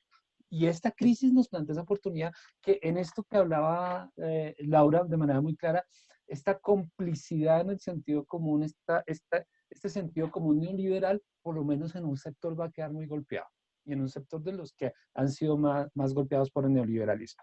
Entonces creo que esa es una segunda. Y el tercer elemento que me parece fundamental, además de estas oportunidades que se le brindan a los sectores subalternos, es la posibilidad de reinventar profundamente el mundo de un discurso de izquierda más centrado en la vida y en la ecología, que ya hay expresiones. Vuelvo e insisto, y en eso comparto con Laura, no nos estamos inventando el agua tibia, pero sí la crisis nos permite potenciar esas expresiones y esos proyectos alternativos que hoy se convierten como en un mínimo, aparte obviamente del tema feminista y el tema del cuidado como eje de la vida, ¿no? Yo creo que es eso, y creo que la crisis sí potencia eso.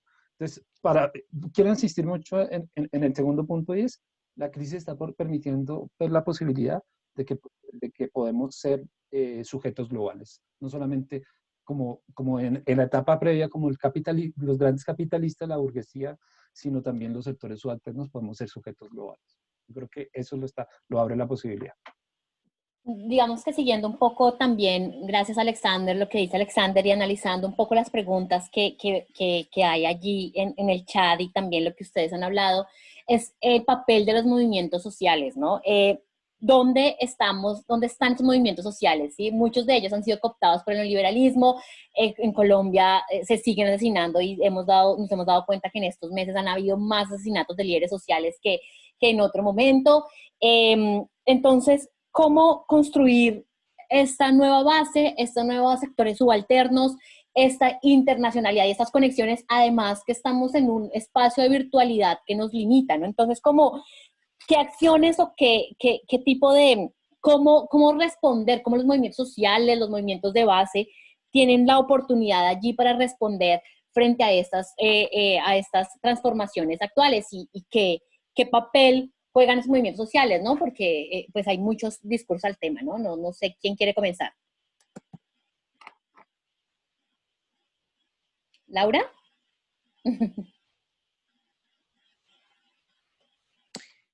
Sí, pues yo no soy tampoco experta en movimientos sociales, he tenido un trabajo interesante con un grupo de antropólogos alrededor del tema de movimientos sociales y un par de publicaciones sobre ese tema, y lo que he visto desde ese trabajo e incipientes visitas etnográficas como filósofa, es que pues evidentemente es una historia muy heterogénea y conflictiva la de los movimientos sociales en Colombia, pero también muy interesante a nivel de producción conceptual y de categorías para pensar su trabajo.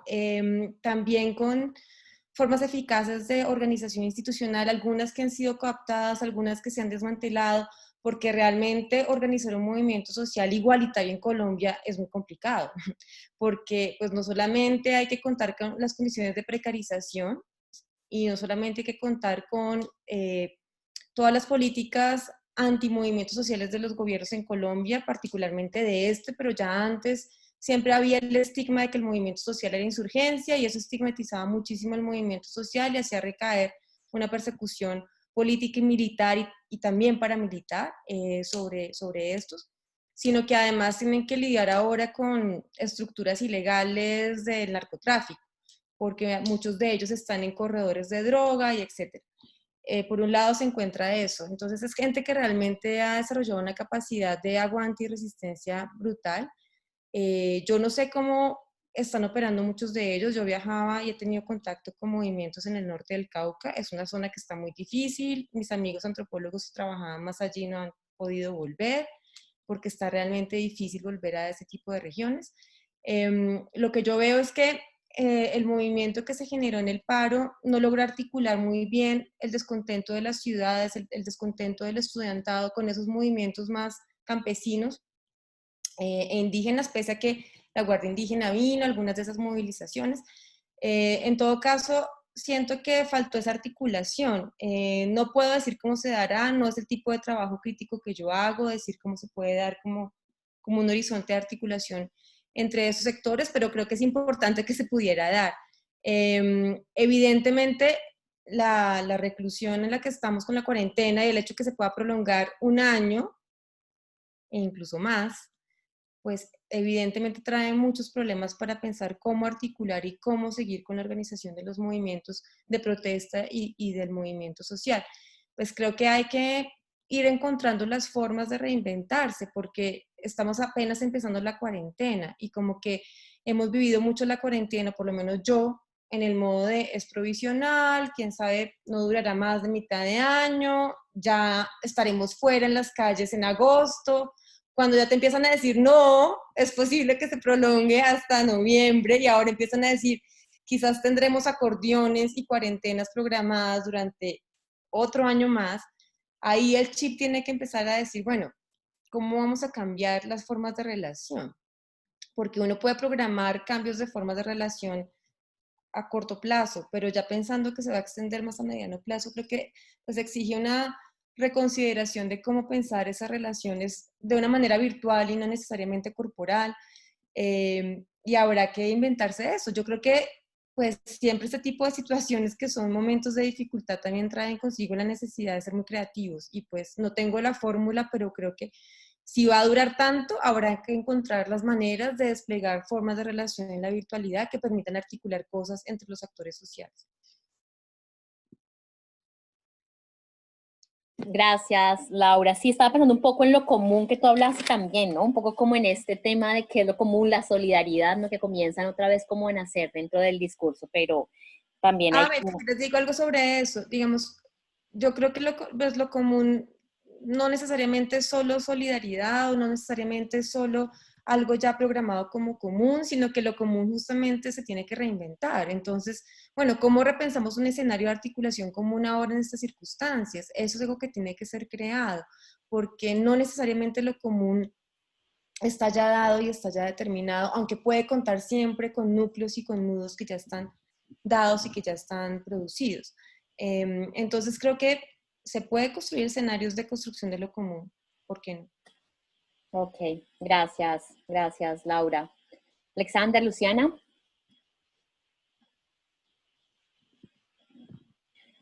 Luciana, si quieres, te doy la palabra.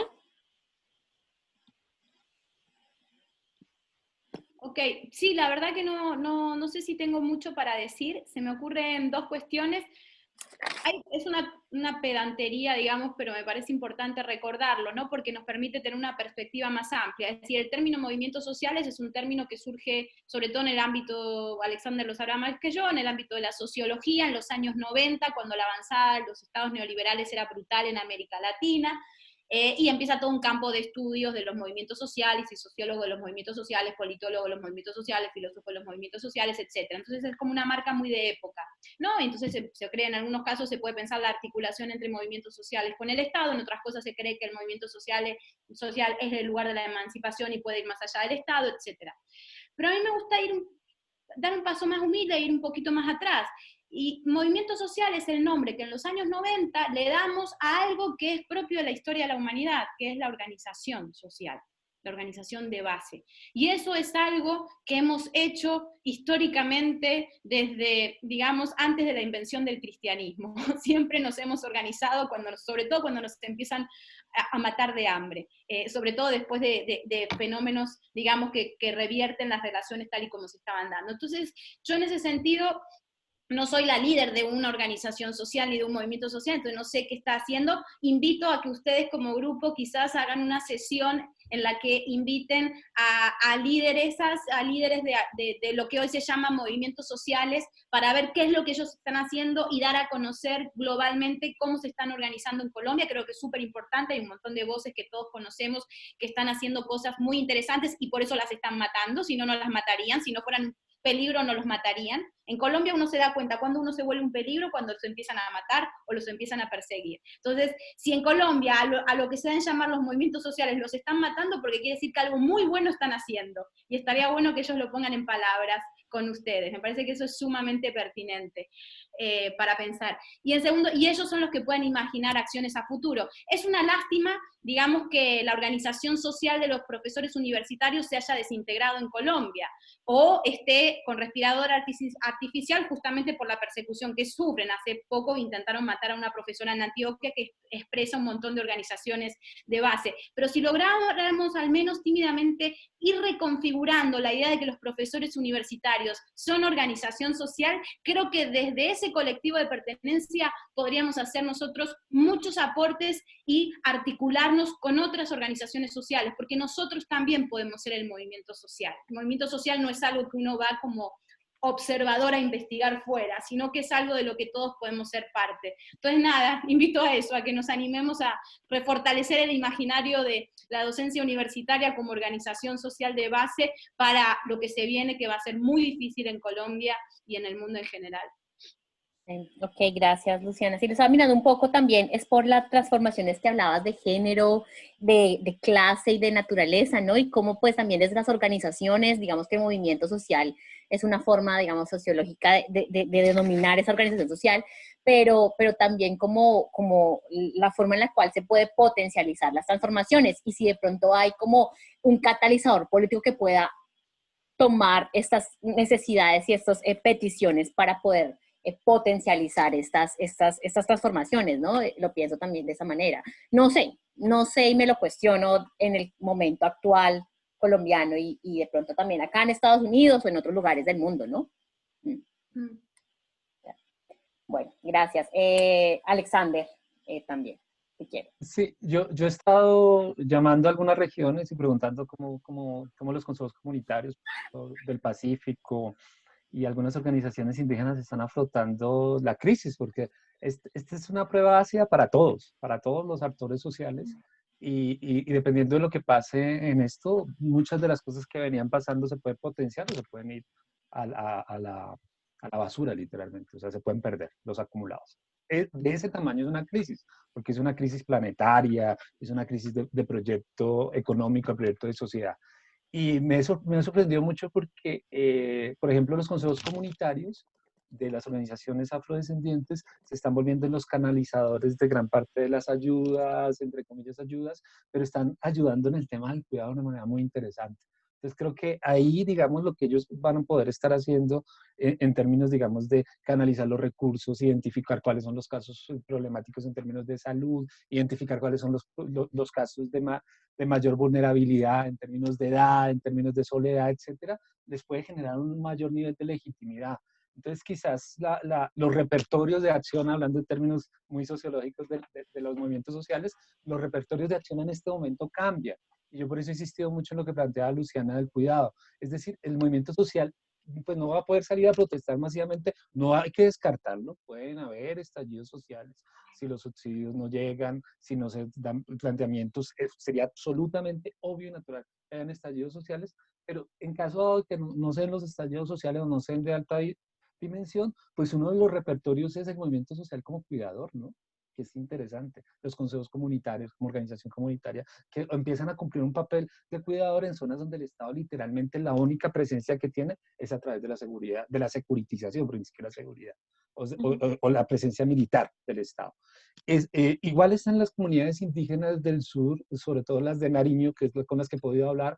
Ellos, ¿qué fue lo que hicieron? Cerraron los caminos, plantearon, ellos conocen su gente, están planteando, digamos, qué estrategias van a hacer para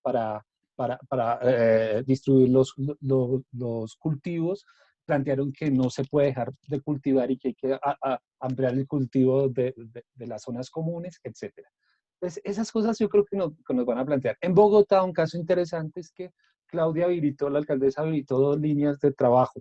Una que es directamente la alcaldía, que está trabajando a través, digamos, de todo esto de la renta. El gobierno nacional está planteando 120.000 pesos, una miseria, y cada vez están tratando de subir a 450.000, 460.000 pesos para que las personas que literalmente necesitan ese recurso puedan estar en cuarentena, pero también habilitó con la red, con las organizaciones sociales en Bogotá, con las organizaciones barriales, una lógica de solidaridad entre las organizaciones y de distribución de alimentos entre las organizaciones. Yo creo que hay cosas, hay una potencialidad, si se quiere, voy a retomar a Álvaro García Linera, a quien admiro muchísimo. Hay una potencialidad plebeya en este momento y que se va a ver desde otro punto de vista diferente al tema de las grandes movilizaciones. Y completando lo que dice Luciana, sí, yo particularmente me metí a esto de la organización gremial, que es algo extraño, pero creo que sí, lo que se podría llamar los trabajadores de la cultura o los intelectuales, creo que sí en un país como Colombia tenemos la obligación de organizarnos bien sea gremial, como profesores o como profesiones, porque sí se requiere un nivel de exigencia al Estado. A mí me parece muy interesante como, por ejemplo, Duque pasa de hablar con Alicia Arango, acompañándolo con los militares, todos estos repertorios que puso en acciones en sus propias narrativas, con Marta Lucía Ramírez, y en la rueda de prensa definitiva, no vi la de hoy porque estábamos acá, pero en la rueda de prensa definitiva, donde anuncia el confinamiento en el que estamos actualmente, está rodeado por científicos, epidemiólogos, etc. Entonces me parece que, digamos, el sector médico también, que tiene unas estructuras organizativas interesantes, que tiene unos elementos interesantes, la Asociación de Enfermeras se ha pronunciado. Es decir, yo creo que hay una recomposición de actores sociales que, si bien no pueden salir a la calle, no hay que descartarlo, pero pues empiezan a jugar otro papel interesante. Yo sí veo una potencia plebeya que no descarto en el momento actual de la pandemia. Y no hay que olvidar que Duque no quería la cuarentena obligatoria. Y fueron 2 hechos fundamentales. Uno de Claudia, que Claudia no se les olvide que ella es mucho más cercana a Fajardo que a los sectores alternativos, pero que también tiene ahí una correlación de fuerzas compleja, porque tuvo que recibir gente en Colombia Humana para poder ganar, o si no, no ganaba. Y ahí hay una presión, y esa presión jugó un impacto. Y por otro lado, el cacerolazo, o sea, no hay que olvidarlo.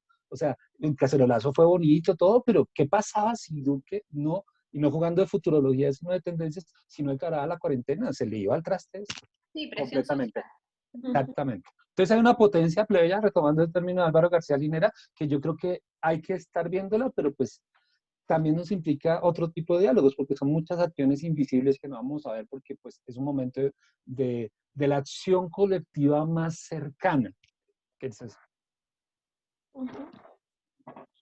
Bueno. Gracias, Alexander. Y de pronto siguiendo un poco también una de las preguntas que hacían aquí aunque hay bastantes y ya nos quedan 10 minutos, 15, 12 minutos para terminar la conversación, pero un poco también esta tensión entre los líderes del Estado y los líderes regionales, ¿no? Tanto en Colombia, digamos que aquí en Estados Unidos se ve también muy bien las respuestas de los gobernadores frente a Trump, pero también en Colombia la respuesta de diferentes líderes alternativos o de otras tendencias que respondieron frente a una inacción del gobierno de Duque.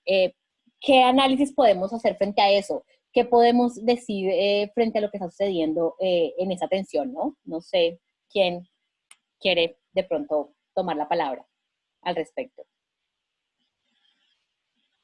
Y también le propuso un poco Alexander, ¿no? Que fue como algo que Alexander como que propuso ahí al inicio, como esa tensión que había entre lo que pasa en Magdalena, lo que pasa en el Meta, en Villavicencio, lo que pasa en Boyacá también, que quieren cerrar, pero que, bueno, no sé cómo podemos analizar esa respuesta regional también, ¿no? Un poco.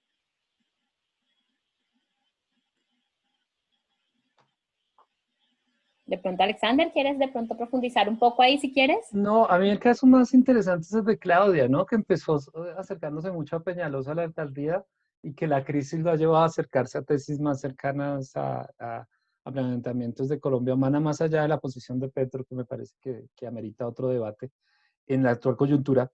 Me parece que ha sido interesante la posición de Claudia, me parece que le ha puesto el ritmo a Duque, ¿no? Y, por ejemplo, el alcalde de Cali acaba de decir hace 2 días, perdón, que si el gobierno no iba a recibir los 2 equipos que estaba ofreciendo Maduro, que los recibía la ciudad. ¿Qué pasa si los llega a recibir la ciudad?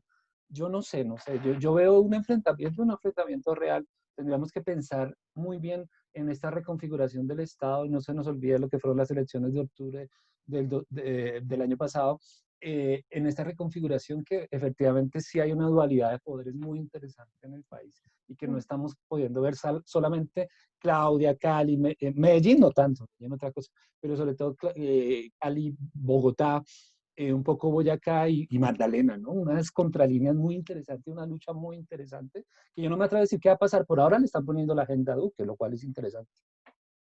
Sí, están mostrando capacidad de liderazgo, lo cual eso es bueno en medio de una anomia, ¿no? Es decir, de un desgobierno generalizado. Y comparto lo que decís vos, Alexander, de que Claudia está haciendo gestos más cercanos a la Colombia humana, como un petrismo inconfesado al interior de sus políticas públicas, pero eso no significa necesariamente que haya una reorientación profunda de lo que va a ser la alcaldía de Bogotá. Puede que sí, es una mujer muy joven, es una mujer que no tiene ideología política, sino que ella sabe, digamos, escalar en espacios de poder y generar formas de gestión, ¿no? Es una pragmática y eso se valora porque eso habla de un gran político, ¿no? Eso es algo que te hace... Un buen político no es alguien que tiene buenas ideas, un buen político es alguien que sabe gestionar buenas ideas. Y eso, digamos, Claudia lo ha mostrado, pero todavía me parece que sigue muy, como decís vos, arraigada, digamos, al fajardismo, y el fajardismo está muy arraigado al sindicato antioqueño, y eso está muy arraigado a un modelo, digamos, neoliberal bastante profundo. Pero es verdad que todo en la vida puede suceder, y que la Colombia humana ha hecho mucha presión de base al interior de la alcaldía de Claudia López para generar una política más responsable. Y que sí se nota una cierta, digamos, diferencias entre lo que pasa en la... Pero eso ya lo hablamos antes, creo que lo que pasa en la cúpula, o sea, yo no soy, es decir, sería una irresponsabilidad de mi parte hacer como un análisis minucioso de cada uno de los casos, porque no soy una estudiosa, digamos, con los datos de lo que están haciendo en cada caso, por lo tanto no es de mi competencia empezar a hablar en esa terminología más técnica. Yo lo que puedo hacer es una apreciación general, y con esto concluyo, de que efectivamente hay una tensión entre lo que las regiones están respondiendo y lo que el gobierno nacional está intentando hacer. Eso en Colombia es evidente, y gracias a la respuesta de gobernadores y alcaldes en varias regiones, no estamos ante un escenario como el de Guayaquil o el de Ecuador, y estamos en un escenario más cercano incluso a los números de Colombia. Es verdad que dicen que los están tapando, pero bueno, eso es un trabajo que va a haber que evidenciar. Pero lo cierto es que en Ecuador los muertos aparecen en la calle. Yo no sé si es porque Colombia tiene más experiencia en tapar a sus muertos y por eso no los vemos, o por el contrario, ha habido cierta responsabilidad de los cuadros menores que ha permitido amortiguar un poco mejor la pandemia. Eso será algo a estudiar con mucho rigor, profundidad y ética, ¿no? Sí. A mí lo que me deja pensar ese conflicto es más como la pérdida de legitimidad y representatividad de Duque, al punto pues que un poco los poderes locales tienen que llenar como esa falta de representatividad y de legitimidad, porque el desgobierno pues que lleva a cabo y que también es un gobierno muy autoritario, pues trae consigo eso. Entonces yo creo que los poderes locales se ven en la necesidad de, como decía Luciana, mostrarse más responsables, pues más concernidos con lo que está pasando en este país. Yo creo que lo que ha mostrado Duque en su forma de gobernar también es una irresponsabilidad política y ante el mundo, que también tiene que ver con el negacionismo de algunos de estos líderes de ultraderecha, que muestran un gran irrealismo, en el sentido en que niegan realmente la contingencia de lo que está pasando, los conflictos que está pasando, los daños que están produciendo sus políticas. Y creo que los líderes locales están un poco subrayando como la necesidad de frenar esas formas de negacionismo y de irrealidad con políticas mucho más ancladas a necesidades muy concretas. Entonces, creo que el conflicto también se podría leer en esos términos. Sí, gracias. Aquí estaba yo recogiendo otras preguntas que habían y de pronto sí un poco más filosóficas, uniendo como esta propuesta o este análisis que hace Laura acerca de la precarización de la vida, ¿no? Y como este nuevo nacimiento de la economía del cuidado como una posibilidad de transformar la realidad y transformar como el nuevo discurso del Estado, ¿no? Y entonces había aquí una pregunta sobre dónde nos queda la imaginación, cómo transformamos a un estado de la economía del cuidado. ¿Es este mismo estado keynesiano del estado de bienestar? ¿O cuáles son los lugares? ¿O hay formas no disciplinares, no punitivas, más allá de la gubernamentalidad, que nos sirvan de inspiración, o también o algo más allá del Estado-Nación? Porque también he escuchado a algunos filósofos que nos hablan y nos dicen algo más allá del Estado-Nación. ¿Cómo podemos pensarnos esta nueva como forma de estatal de los cuidados, o como ustedes la nombraban, o la economía del cuidado? ¿Cómo la podemos pensar?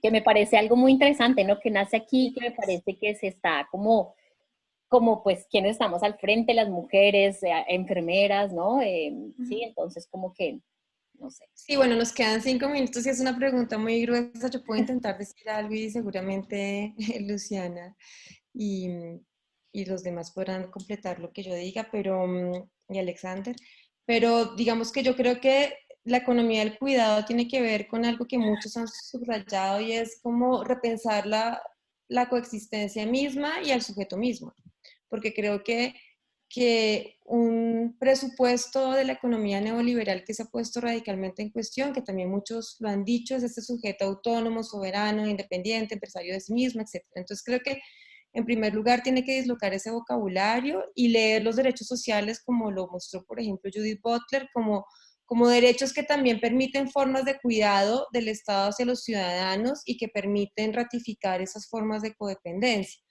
Entonces creo que evidentemente pues es un Estado que tiene que leerse en clave de protección social, es un Estado que tiene que ser garantista de derechos, pero habrá que imaginarse cómo funcionará. Yo no sé si uno pueda decir tajantemente hay que eliminar los estados-nación, tal. Yo creo que en un contexto como el latinoamericano es muy complicado pensar en estructuras no estado-nacionales por ahora. A veces hay propuestas sobre lo común que vienen de Europa, por ejemplo, la de Dardo y Laval, que es muy famosa, que se hizo muy famosa en su libro Lo Común, que problematiza mucho las estructuras estado-nacionales para pensar lo común, porque como Raquel Gutiérrez y otros también han mostrado, la estructura estatal siempre tiende a privatizar la decisión y siempre tiende a tomarse por un órgano como superior que termina verticalizándola. En todo caso, yo creo que en Latinoamérica es muy difícil por ahora pensar en eliminar las estructuras estatales o en pensar reconfiguraciones institucionales que no pasen por esas estructuras estatales nacionales. Creo que Si hay intentos por pensar estados no nacionalistas o no nacionales, Bolivia tuvo un intento que algunos también han sometido a crítica, un estado plurinacional, porque la estructura de la nación también puede leerse como muy identitaria y como muy violentadora. Pero creo que ahí hay un horizonte por imaginar y en el cual se puede trabajar. No creo que se pueda dar una respuesta universal, general. Hay que pensar esto de esta manera, pero sí creo que hay que experimentar, porque creo que a veces vemos el Estado y las instituciones de una manera muy ordenadora y regulativa y perdemos de vista que también es un espacio para la experimentación y para la creación. Diría eso. Gracias, Laura, interesante. Luciana, Alexander, ¿quieren opinar algo al respecto? Luciana, si quieres. Sí, nos queda muy poquito. Sí, decir solamente dos cosas. En América Latina tenemos una tradición que ha sabido distinguir dentro de nuestro legado de pensamiento latinoamericano, ha sabido distinguir lo que es la idea de nación como un nacionalismo identitario, excluyente, propio de las oligarquías, que ha consistido en invisibilizar a la mujer, invisibilizar al indígena, invisibilizar al negro, invisibilizar al campesino, invisibilizar a las disidencias sexuales, etc. Pero paralelamente a esa construcción de identidad nacional, ha tenido lugar una construcción de lo que se ha dado en llamar nacional popular, es decir, todos aquellos sectores excluidos por ese relato nacional han estado históricamente articulándose y pujando por un proceso emancipatorio que ha dado lugar a una identidad no identitaria, es decir, una identidad contingente, cambiante, incluyente y que configura una subjetividad política. Y que me parece que, como decía muy bien Laura, la experiencia de Bolivia, pero habría que sumar la experiencia de Ecuador porque también se ha nombrado como Estado plurinacional, la idea de lo plurinacional es una respuesta más a ese legado nacional popular latinoamericano. Y ese legado nacional popular latinoamericano permite entender la posibilidad de una articulación regional. No es un nacional popular que se cierra en las fronteras del Estado-nación sin más, sino que tiene la capacidad de una articulación internacionalista, por decirlo de alguna manera. Claro, si en la OEA no hubiera ganado Almagro y hubiera ganado otra figura más interesante, más inteligente, más responsable, ese órgano podría ser un órgano interesante y para ir planteando respuestas como bloque regional. Entonces, lo que yo insisto es tener presente el legado nacional popular, entender que la frase Estado-Nación en sí misma no significa nada, sino, como decía Laura, la situamos históricamente en un lugar determinado, es decir, por eso es tan importante estudiar las formas estatales que hemos tenido en América Latina y determinadas experiencias estatales que han alimentado los ciclos históricos democráticos y en qué medida ante los desafíos actuales podemos recoger ese acumulado histórico, por eso la idea de imaginar y fantasear en mi caso no iba hacia una noción chata de la vanguardia como inventar de nuevo de cero, sino que es recoger esos acumulados históricos y en ese recoger los acumulados históricos se reactiva algo diferente, se reactiva una diferencia como una propuesta estatal del legado nacional popular que puede dar lugar a cosas que no sepamos. Pero me parece que por ahí iría la cuestión. Lo que pasa es que en este momento puntual, tal y como está el panorama latinoamericano, está muy difícil porque las experiencias progresistas están siendo muy limitadas. A ver si en Colombia no nos roban los votos, y la esperanza que se abrió en las elecciones anteriores, donde los discursos progresistas, independientemente de quiénes fueran los liderazgos, en la medida en que no asesinaron a quienes representaban a los discursos progresistas, a diferencia de otros momentos de la historia de Colombia donde asesinaban a esos candidatos, el no asesinarlos, el que una figura del progresismo haya llegado, digamos, a la posibilidad de la presidencia, a ver si ese acumulado histórico en Colombia se reactiva en las próximas elecciones y tenemos la posibilidad de tener un Estado más progresista en Colombia porque la región entera latinoamericana lo necesita, y a ver qué pasa en los otros países, a ver cómo sigue la cuestión de Brasil, que no vuelvan a meter preso tampoco a figuras como Lula, que son el progresismo. Es decir, han estado cometiendo muchas medidas muy problemáticas, golpes de estados encubiertos en Brasil, golpes de estados explícitos como en Bolivia, robo de elecciones como en Colombia, una OEA que no dice nada con ninguna de las dos cosas y colabora para que todo eso tenga lugar. Entonces, hay muchas cosas ahí a revisar también. Ok, gracias, Luciana. Alexander. Yo creo que un poco lo que planteaba lo de los movimientos sociales, entonces no me repito ahí, que empiezan a cumplir otro rol de cuidadores en las regiones, las organizaciones sociales en las regiones donde prácticamente el Estado solo existe como fuerza militar. Pero sí quiero referirme un poco más independientemente de lo que pase el COVID, de si es un año, año y medio, 2 años, eh, hay muchas, van a quedar muchas, ya están quedando muchísimas cicatrices. La idea del aislamiento, los niños y las niñas en la casa, la imposibilidad del contacto, que yo creo que le va a dar un lugar muy importante a las profesiones del cuidado. O sea, va a ser muy, muy importante. Entonces yo creo que independientemente de que el Estado las tome o no las tome, como ciudadanía creo que va a tomar una demanda mucho más profunda la necesidad de este tipo de profesiones. Hablo fundamentalmente de la enfermería, lo que hace la psicología en cuanto al cuidado, lo que hace el trabajo social, como reconstrucción de lazos, de vínculos, como una suerte, yo creo que independientemente de lo que pase, de lo que dure, de lo que planteaba Laura, si dura 6 meses, un año, no sé, no sabemos, las cicatrices de reconfiguración de eso para reconfigurar eso son profundas. Y sea este gobierno, otro gobierno, pero en general la ciudadanía, los sectores sociales, creo que le van a dar una mayor relevancia a las profesiones del cuidado y creo que eso es enhorabuena, pienso yo. Y creo que en Estados Unidos es muy claro, ¿no? Empieza a ser muy claro, ¿no? Creo que en Colombia, que ha sido más tímido, y es también una beta oportunidad para que tengan unas mejores condiciones. Un poco cerrando con el comienzo de mi intervención en esta charla, y es el tema de la prestación de servicios. Las enfermeras y los enfermeros que son fundamentales en la crisis del sistema de salud en este momento, la gran mayoría están por prestación de servicios. Claro, claro.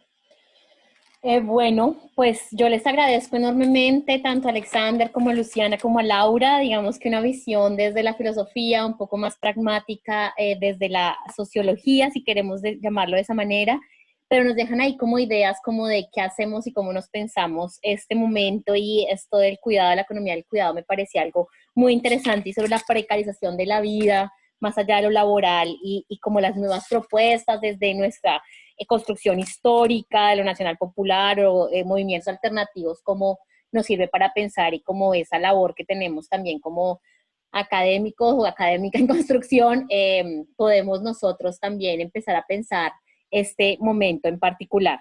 Entonces, pues les agradezco muchísimo, Luciana, Laura, Alexander. Gracias a todos los que participaron el día de hoy. De verdad, tuvimos hasta 83 personas conectadas, en Facebook también. Vamos a seguir... Vamos a conseguir con las conversaciones. La próxima semana tenemos a las 6 Colombia, 7 p.m. aquí en Estados Unidos, alguien que nos va a hablar de Brasil, México, Ecuador, España, para ver qué analizamos entonces la próxima semana, cómo están respondiendo estos países a la pandemia y lo difícil que le están pasando. Entonces, muchas gracias. Si quieren, por favor, los que asistieron, escribir en el chat su correo electrónico para incluirlos dentro de nuestra lista de correos y enviarles más información del Colombian Studies Group. Y muchas gracias entonces y nos vemos. Gracias por la participación. Gracias. Chao. Gracias. Adiós. Que estén muy bien. Hasta luego. Adiós. Gracias. Chao, gracias. Hasta luego.